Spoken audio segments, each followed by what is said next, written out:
설 연휴 마지막 날인 오늘 고속도로는 막바지 귀경 정체를 빚고 있지만 갈수록 정체 구간은 줄고 있습니다. 귀경 정체는 자정쯤 완전히 풀릴 것으로 보입니다.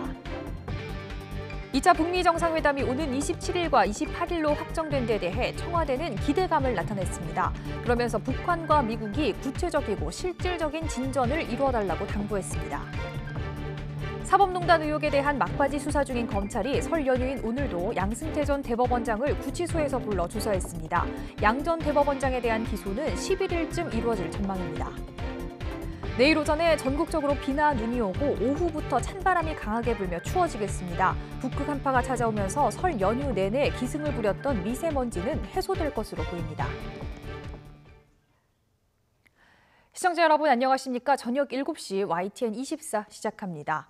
설 연휴 마지막 날인 오늘 기차역과 요금소 등에는 막바지 귀경 인파가 이어졌습니다. 일찌감치 고향에 다녀온 사람들은 도심 속 나들이를 즐겼습니다. 차유정 기자가 보도합니다. 귀성객들이 열차에서 쏟아져 내립니다. 자주 내려가기 쉽지 않은 만큼 연휴 마지막 날까지 가족과 함께 시간을 보내고 왔습니다. 친정이 가깝다 보니까 좀 시댁에서 좀 길게 지내고 오는 편이에요. 이제 음식도 도와드리고 주로 설거지를 많이 하고 그리고 아이들도 보고 왔습니다. 어머니가 바리바리 싸준 음식은 들기도 힘들 정도. 몸은 고되지만 마음만은 넉넉합니다. 세배 드리고요. 가족들하고 재밌게 보냈어요. 예. 어머님이 많이 사주시네요. 예, 잘 먹겠습니다. 고속도로를 타고 온 귀경객들은 최대 67시간이 걸려 서울에 도착했습니다. 지친 기색이 역력하지만 오랜만에 고향 방문은 재충전의 시간이었습니다. 그래도 어머니 댁 갔다 오고 명절 가족들하고 지냈기 때문에 충전하고 오는 길입니다. 닷새 연휴를 이용해 해외에 다녀온 여행객들도 속속 귀국했습니다. 연휴가 5일이라서 좀 길다고 생각했는데 막상 지내보니까 좀 너무 짧은 것 같고요. 좀 연휴가 끝나서 아쉽지만 내일부터 출근해서 일상으로 좀 돌아가야 될 것 같습니다. 포근했던 날씨 덕에 나들이 나온 시민들도 많았습니다.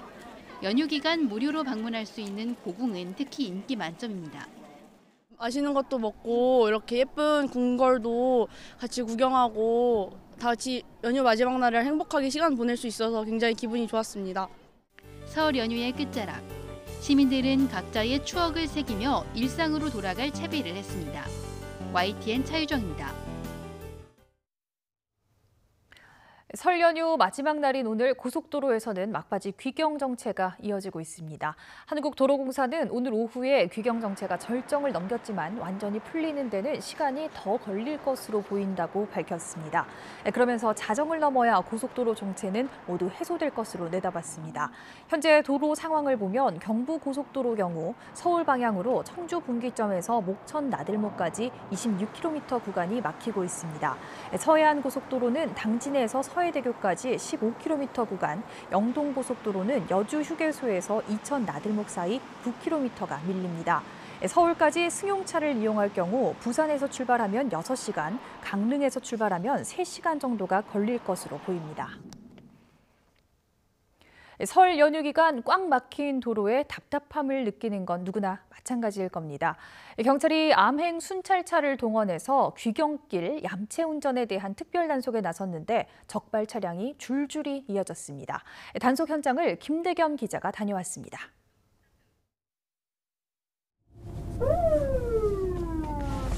꽉 막힌 고속도로 옆, 뻥 뚫린 버스 전용차로를 달리던 검은색 승합차가 급하게 차선을 바꿉니다. 순찰차 사이렌 소리 때문인데 어디선가 암행 순찰차가 나타납니다. 우측에 정차하세요. 18, 우측에 정차하세요. 도로교통법 15조 4방 버스 전용차로 위반하였습니다. 면허증 좀 제시해 주십시오. 9인승 이상 승합차는 버스 전용차로를 이용할 수 있지만 최소 6명 이상이 타야 합니다. 하지만 규정 인원을 지키지 않는 경우가 적지 않습니다. 위반하신 만한 무슨 중요한 사유가 있으십니까?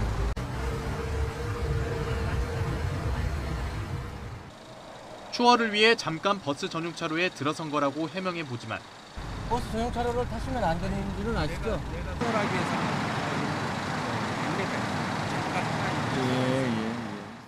엄연한 법규 위반인 만큼 벌점 4점에 벌금 10만 원이 부과됩니다.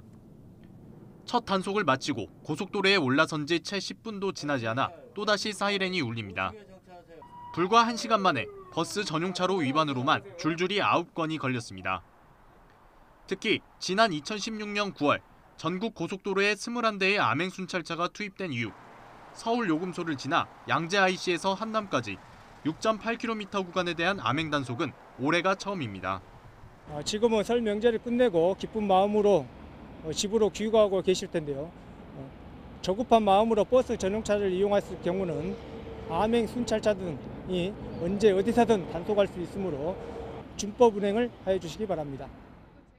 버스 전용차로 위반 외에도 난폭 운전, 갓길 위반, 안전띠 미착용 등도 단속 대상입니다. YTN 김대겸입니다. 이례적인 겨울 황사에 대기 정체가 나타나며 연휴 내내 시야가 답답했는데요. 미세먼지는 내일 오후 막바지 한파가 찾아오며 해소될 것으로 보입니다. 김진두 기자가 보도합니다. 흐린 하늘 아래 도심이 흐릿하게 보입니다. 설 연휴 사흘째인 월요일부터 시작된 미세먼지가 시야를 가린 겁니다. 때 아닌 겨울 황사가 찾아온 곳이 원인입니다. 서울을 기준으로 4일부터 급증한 미세먼지는 5일부터 나쁨 기준인 81 마이크로그램을 넘었습니다. 황사는 대부분 미세먼지로 구성돼 그 영향으로 분석됩니다. 초미세먼지는 따뜻한 날씨에 국내 오염물질이 축적되며 나쁨 기준을 오르내렸습니다. 농도가 크게 오르지는 않았지만 황사와 국내 대기 정체의 영향으로 미세먼지와 초미세먼지 모두 농도가 짙어졌습니다. 미세먼지는 연휴 뒤 첫 출근길인 내일 오전까지 이어진 뒤 점차 해소되겠습니다. 북서쪽에서 북극 한기가 남하하며 찬바람이 강하게 불 것으로 보이기 때문입니다. 이번 한파는 다음 주 초반까지 이어지면서 미세먼지의 공습을 차단할 전망입니다. YTN 김윤우입니다. 확산이 우려됐던 구제역이 지난달 31일 이후 추가 발병 없이 소강 상태를 이어가고 있습니다. 농림축산식품부는 지난달 31일 충북 충주에서 구제역 발생이 확인된 뒤 지금까지 추가 발생이 없다고 밝혔습니다. 그러나 최대 14일의 잠복기와 지난 3일에 마친 백신 접종 상황을 고려하면 앞으로 일주일이 구제역 확산을 막는 고비가 될 거라며 설 연휴가 끝나는 대로 전국 도축장을 소독하는 등 방역에 총력을 기울일 계획이라고 설명했습니다. 농식품부는 내일을 일제 소독의 날로 정해 전국 우재료 농장과 도축장들을 소독하고 소독 전담관을 보내 상황을 감독하게 할 예정입니다. 설 연휴 마지막 날 서울의 한 여인숙에서 불이 나 투숙객 2명이 병원으로 이송됐습니다. 오늘 오후 3시쯤 서울 신대방동의 한 2층짜리 건물 2층 여인숙에서 불이 나 투숙객 2명이 화상 등을 입고 병원으로 옮겨졌습니다. 이 가운데 한 명은 아직 의식을 회복하지 못하고 있는 것으로 알려졌습니다. 경찰과 소방당국은 떡국을 끓여 먹다가 불이 났다는 목격자 진술을 토대로 정확한 화재 원인을 조사할 계획입니다. 조기 축구를 하다 사지마비 장애를 입은 골키퍼가 부딪힌 상대편 선수를 상대로 손해배상 청구 소송을 냈지만 대법원은 상대의 책임이 없다고 판단했습니다. 대법원은 사지마비 장애를 입은 김모 씨 등이 상대편 선수 장모 씨를 상대로 낸 손해배상 청구 소송 상고심에서 4억 1천만 원을 배상하라는 원심 판결을 깨고 사건을 원고 패소 취지로 대전 고법에 돌려보냈습니다. 재판부는 장 씨가 경합 상황에서 공의 궤적을 쫓다가 충돌을 피하지 못한 것으로 보이며 격렬한 시체 접속이 수반되는 축구 경기의 위험성 등에 비춰볼 때 안전 배려 의무를 위반했다고 단정하기는 어렵다고 설명했습니다.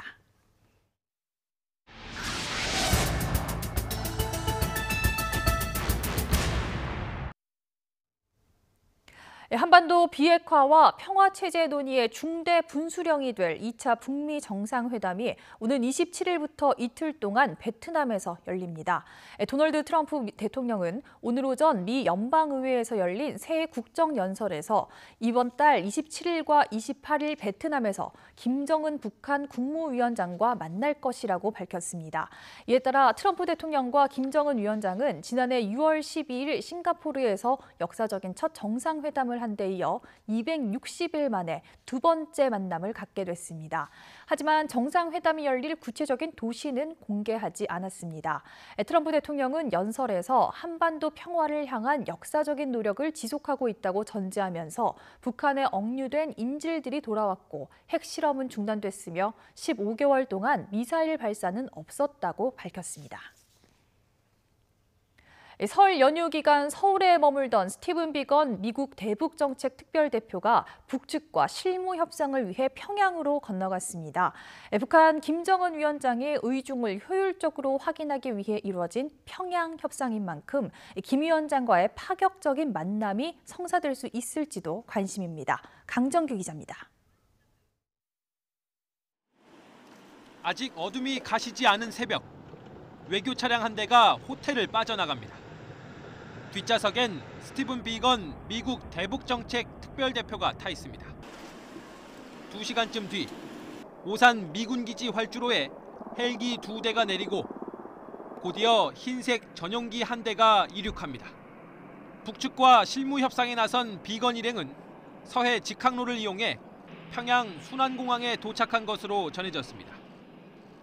막판까지 베일에 쌓여있던 미국 실무협상팀의 방북길. 처음 협상 장소로 알려진 판문점보다 외부의 접근이 더 어려운 평양이 협상에 집중하기 더 좋은 장소라는 평가입니다. 협상 진행 상황에 따라 민감한 의제에 대한 김정은 위원장의 뜻을 그때그때 확인하기에도 효율적입니다. 평양에 들어가서 실질적으로 김정은과 직접적으로 대화를 하는 그러한 효과를 미국도 아마 기대를 하고 들어가지 않았을까 싶어요.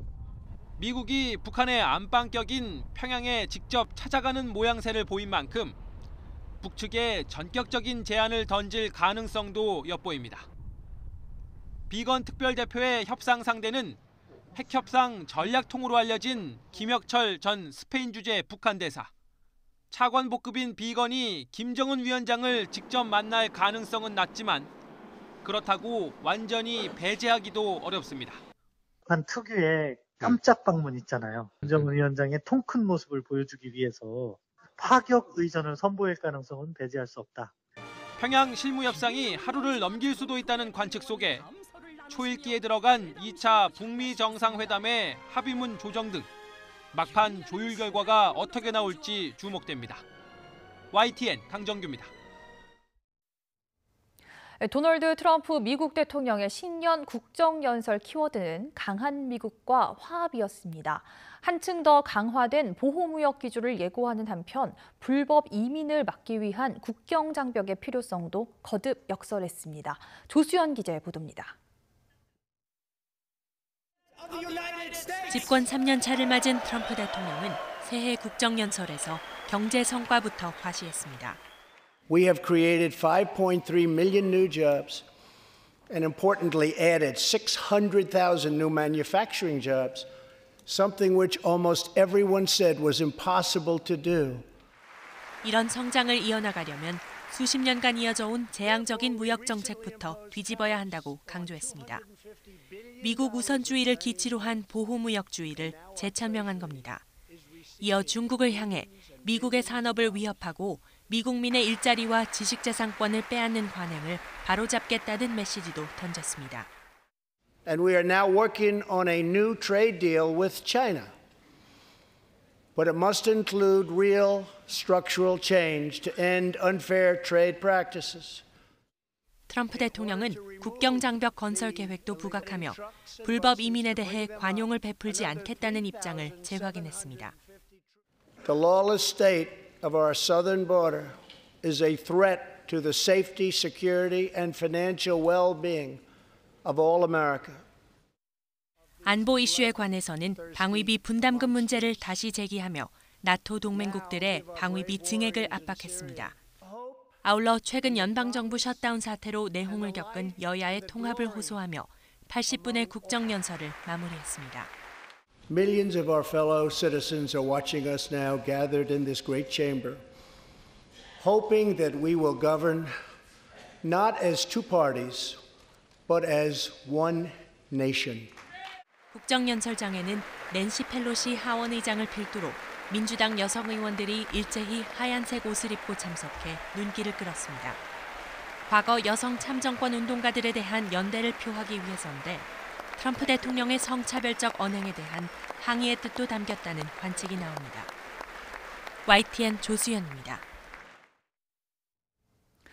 2차 북미 정상회담 일정 확정과 관련해 청와대는 환영 입장을 밝히면서 북한과 미국이 실질적인 진전을 이뤄달라고 당부했습니다. 김의겸 대변인의 말 직접 들어보시겠습니다. 트럼프 대통령과 김정은 국무위원장이 2차 북미 정상회담의 날짜와 장소를 확정한 것을 환영합니다. 두 정상은 이미 싱가포르에서 70년 적대의 역사를 씻어내는 첫 발을 뗀 바 있습니다. 이제 베트남에서는 보다 구체적이고 실질적인 진전의 발걸음을 내딛어주기 바랍니다. 베트남은 미국과 총칼을 겨눴던 사이지만 이제는 친구가 되었습니다. 북한과 미국이 새로운 역사를 써나가기에 베트남은 더없이 좋은 배경이 되어줄 것으로 기대합니다. 자유한국당의 새 대표를 뽑는 전당대회가 2차 북미 정상회담과 같은 날 열리게 되면서 연기 가능성이 제기됐습니다. 여기다 세부 규칙을 놓고 여전히 갈등이 계속되면서 3주 앞으로 다가온 전당대회 흥행에 비상이 걸렸다는 목소리도 나옵니다. 우철희 기자입니다. 대권 주자들의 등판으로 분위기가 달아오른 자유한국당 전당대회에 북미 정상회담이라는 돌발 변수가 생겼습니다. 지난해 지방선거 전날에 개최돼 선거 참패의 한 요인이 된 상황에서 오는 27일로 예정된 전당대회가 또 북미 회담과 정확히 겹친 겁니다. 선거 규칙을 정하는 당 선거관리위원회는 고심하는 기색이 역력합니다. 선관위원장인 박관용 전 국회의장은 YTN과의 통화에서 북미 회담으로 인해 국민적 관심이 뒤로 밀려서는 안 된다며 전당대회 날짜를 어떻게 하는 게 좋은지 선관위원들과 만나 협의해보겠다고 밝혔습니다. 후보들은 이해득실 계산 속에 의견이 갈리고 있습니다. 황교안 전 국무총리는 날짜에 크게 개의치 않겠다는 입장인 반면에 나는 선수거든요, 일종의. 그 방향과 같이 가면 되는 거 아닐까요? 오세훈 전 서울시장과 홍준표 전 대표는 당의 중요한 행사가 외부 요인에 영향을 받아서는 안 된다며 연기를 요구하고 나섰습니다. 하지만 전당대회 날짜를 바꾸려면 후보자 등록과 토론 같은 세부 일정은 물론 장소 선정 등의 실무적인 조정도 필수적이어서 지도부는 난색을 표하고 있습니다. 김병준 비상대책위원장 측은 선관위와 후보들의 입장을 들어보겠지만 제1야당의 일정이 외부 요인에 흔들릴 이유가 없다며 날짜 변경에 부정적인 견해를 밝혔습니다. 나경원 원내대표 역시 일정 변경 요구에 선을 그었습니다. 후보 간의 유불리도 있고 또 실질적으로 우리가 이 당의 행사이기 때문에 당의 행사는 정해진 수순대로 가는 것이 맞다고 생각합니다. 전당대회 규칙을 놓고도 여전히 진통이 계속되고 있습니다. 당권 도전에 나선 현역 국회의원들은 당 선관위와 지도부가 전당대회의 규칙을 멋대로 결정하고 있다고 강력 반발하면서 토론회를 늘리라고 요구했습니다. 북미 회담이라는 초대형 변수에 내부 파열음까지 계속되면서 모처럼 맞은 지지율 상승세를 이어가려던 한국당의 고심도 깊어지고 있습니다. YTN 우철입니다. 더불어민주당 윤호중 사무총장은 김경수 경남지사의 법정 구속 논란과 관련해 당 차원의 이른바 적폐법관 탄핵 추진을 배제하지 않고 있다고 밝혔습니다. 윤 사무총장은 오늘 국회에서 열린 기자간담회에서 이같이 말하고 현재 당 사법농단 적폐청산위원회에서 논의하고 있다고 설명했습니다. 윤 사무총장은 사법개혁을 제대로 하지 않아 사법농단에 관여한 판사가 아직도 재판하는 것 아니냐는 비판 여론이 있다며 대선 불복을 주장하는 한국당과 바른미래당 정치인에 대한 국민의 분노도 작지 않다고 덧붙였습니다. 자유한국당 나경원 원내대표는 연휴 내내 여당이 김경수 경남지사 구하기에 올인하는 모습을 보면 문재인 대통령 구하기 아니냐는 생각이 든다고 주장했습니다. 나 원내대표는 국회에서 열린 북핵 외교안보 특별위원회 전체 회의에서 이같이 말하고 김경수 경남지사의 법정 구속과 관련해 한국당은 대선 불복을 말한 적이 없다며 단지 진실을 알자는 것이라고 지적했습니다. 나 원내대표는 문 대통령은 김 지사와 가까운 거리에 있었던 만큼 아는 것은 없는지, 알았다면 어디까지 알았는지 말해달라고 했는데 청와대는 가만히 있고 민주당이 들고 일어나고 있다고 꼬집었습니다. 손혜원 의원이 SNS에 박지원 의원을 비난하는 글을 올리자 평화당이 발끈하고 나서는 등 양측의 대립이 깊어지고 있습니다. 무소속 손 의원은 자신의 SNS에 목포의 3선 의원이 지역 인구를 늘리기 위해 어떤 노력을 했느냐며 새벽부터 주민과 악수하고 다니는 게 국회의원으로서 할 일의 모두는 아니라고 평화당 박지원 의원을 비판했습니다. 이에 대해 민주평화당 김정현 대변인은 재헌 국회 이래 이런 국회의원은 없었고 20대 국회에서도 최악의 국회의원이라고 강하게 반발했습니다. 김 대변인은 논평을 통해 이같이 지적하고 손 의원이 국회의원으로서 해서는 안 될 행동을 했고 품성도 갖추지 못했다고 비난했습니다. 8개월 동안 계속된 검찰의 사법농단 의혹 수사가 점차 마무리 단계에 들어서고 있습니다. 설 연휴인 오늘도 양승태 전 대법원장을 불러 조사한 검찰은 앞으로 양 전 대법원장을 비롯해 의혹에 연루된 판사 등을 차례로 재판에 넘길 계획입니다. 권남기 기자입니다. 검찰이 설 연휴에도 구속 상태인 양승태 전 대법원장을 구치소에서 불러 비공개 조사를 벌였습니다. 마지막 조사가 될 가능성이 큽니다. 양 전 대법원장은 첫 소환 조사 때 밝힌 것처럼 여전히 자신의 혐의 대부분을 부인한 것으로 전해졌습니다. 공정한 시각에서 이 사건이 소명되기를 바랄 뿐입니다. 검찰은 설 연휴에도 사법농단 수사를 계속하며 양 전 대법원장 등에 대한 기소 준비를 상당 부분 마쳤습니다. 검찰은 우선 양 전 대법원장과 함께 박병대, 고영환 전 대법관도 재판에 넘길 예정입니다. 임종원 전 법원행정처 차장도 판사 블랙리스트에 가담한 혐의를 추가할 계획입니다. 이들에 대한 기소는 오는 11일쯤 이뤄질 예정입니다. 검찰은 다음 단계로 가능한 이번 달 안에 의혹에 연루된 또 다른 전현직 판사들을 재판에 넘길 방침입니다. 차한성, 이인복 전 대법관과 이민걸 전 법원행정처 기획조정실장, 이규진 전 대법원 양형위원회 상임위원 등이 기소 대상으로 꼽힙니다. 이후엔 재판 거래와 청탁 의혹 등으로 이름이 오른 박근혜 청와대 인사들과 전현직 국회의원들의 기소 여부가 결정됩니다. 사실상 사법농단 의혹 수사의 마무리 절차로 검찰은 이미 상당 부분 조사를 마친 만큼 관련자들에 대한 소환 조사보단 법리 검토에 집중할 것으로 보입니다. YTN 권남기입니다. 서울 택시 기본요금이 오는 16일부터 3,800원으로 오르고 심야요금은 4,600원부터 시작됩니다. 택시 기본요금 인상이 시내버스와 지하철 등 대중교통요금의 도미노 인상으로 이어질 수 있다는 우려도 나오고 있습니다. 이기정 기자입니다. 서울시 택시 기본요금이 오르는 시점은 오는 16일 오전 4시. 기본요금이 3,000원에서 3,800원으로 오릅니다. 심야요금은 3,600원에서 4,600원으로 1,000원이 인상됩니다. 대형과 모범 택시는 1,500원이 인상된 6,500원입니다. 택시의 거리요금도 142m당 100원이 오르던 것에서 10m 줄어든 132m로 적용됩니다. 시간요금은 이전보다 4초 줄어든 31초마다 100원으로 결정됐습니다. 주간보다 20%를 더 받는 심야 할증 요금은 끝자리가 10원 단위로 나오는 경우가 있는데 이때는 100원 단위로 반올림하게 됩니다. 즉 요금이 4,040원이 나오면 4,000원을, 4,050원이 나오면 4,100원을 내면 됩니다. 서울시는 16일부터 보름 동안 서울택시 7만여 대의 미터기에 조정된 금액을 반영하는 작업을 진행합니다. 하지만 5년 4개월 만에 택시 요금이 오르면서 버스와 지하철 등 다른 대중교통 요금의 도미노 인상이 우려됩니다.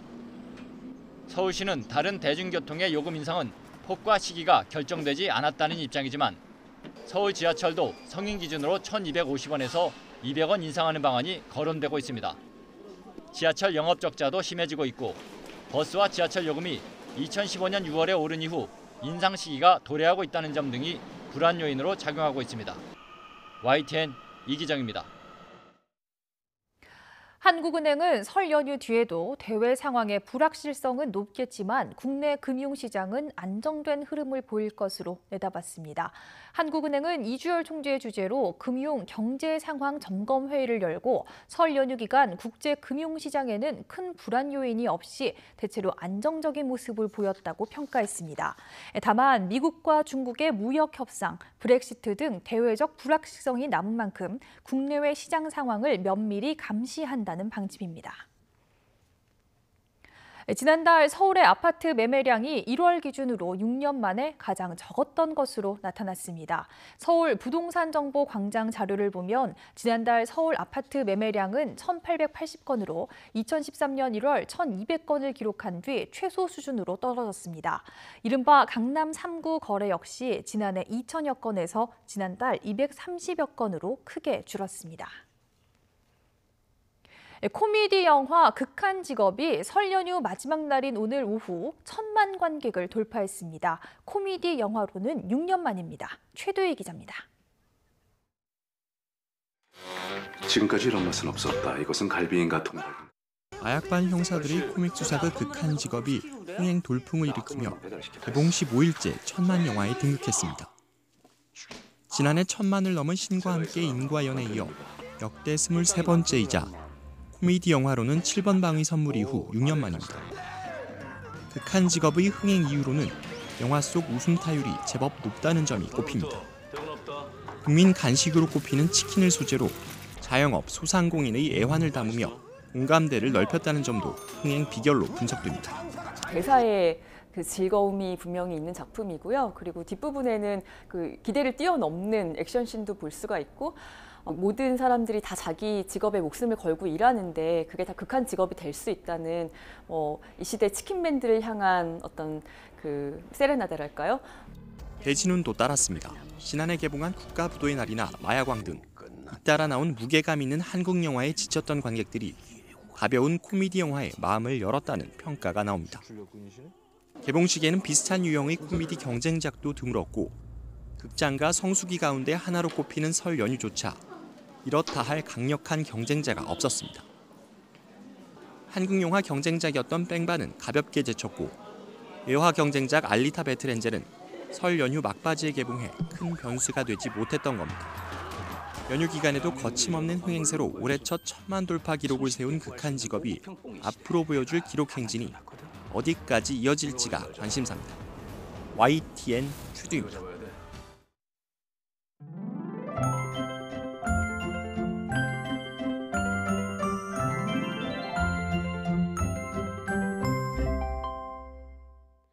다시 일상으로 돌아가는 내일 낮부터는 추위 대비 잘해주셔야겠습니다. 낮부터 찬바람이 강하게 불면서 날씨가 무척 추워지겠습니다. 우선 내일 서울 아침 기온은 영하 1도로 오늘보다 높겠지만 낮 기온은 0도에 머물며 오늘보다 9도가량 낮아지겠습니다. 특히 찬바람이 강하게 불면서 모레 아침 서울 기온은 영하 10도까지 떨어지는 한파가 찾아오겠습니다. 갑작스러운 추위에 감기 걸리지 않도록 보온에 각별히 신경 써주셔야겠습니다. 이번 연휴 내내 미세먼지가 말썽을 부렸는데요. 미세먼지는 내일 낮부터 찬바람이 강하게 불면서 점차 해소되겠습니다. 내일은 영남을 제외한 전국 곳곳에 눈이나 비 소식이 있습니다. 오늘 밤 강원 북부를 시작으로 내일 새벽에는 서울 등 수도권에, 출근길에는 충청과 호남 지역에도 비나 눈이 확산되겠는데요. 예상되는 비의 양은 중부와 호남, 제주도에 5에서 10mm가 되겠습니다. 기온이 낮은 강원 영동 북부에는 최고 10cm 이상의 많은 눈이 내리겠고요. 그 밖에 중부지방과 전북 동부 내륙에도 1cm 안팎의 눈이 내리겠습니다. 비와 눈은 내일 오전까지 이어진 뒤 낮부터는 하늘이 점차 개겠습니다. 내일 아침 기온은 오늘과 비슷해서 큰 추위 없겠습니다. 서울 아침 기온 영하 1도, 광주 4도, 대구는 3도로 예상되고요. 하지만 낮부터는 찬바람이 강하게 불면서 오늘보다 기온이 5에서 9도가량 떨어지며 무척 추워지겠습니다. 내일 낮 기온은 서울이 0도, 광주 7도, 부산은 11도로 예상됩니다. 강추위는 다음 주 초까지 이어지겠고요. 다음 주 수요일에는 남부와 제주도에 비가 내릴 전망입니다. 지금까지 날씨 정보였습니다. 이상으로 설 연휴 마지막 날 저녁 7시 뉴스를 마칩니다. 시청해주신 여러분 고맙습니다.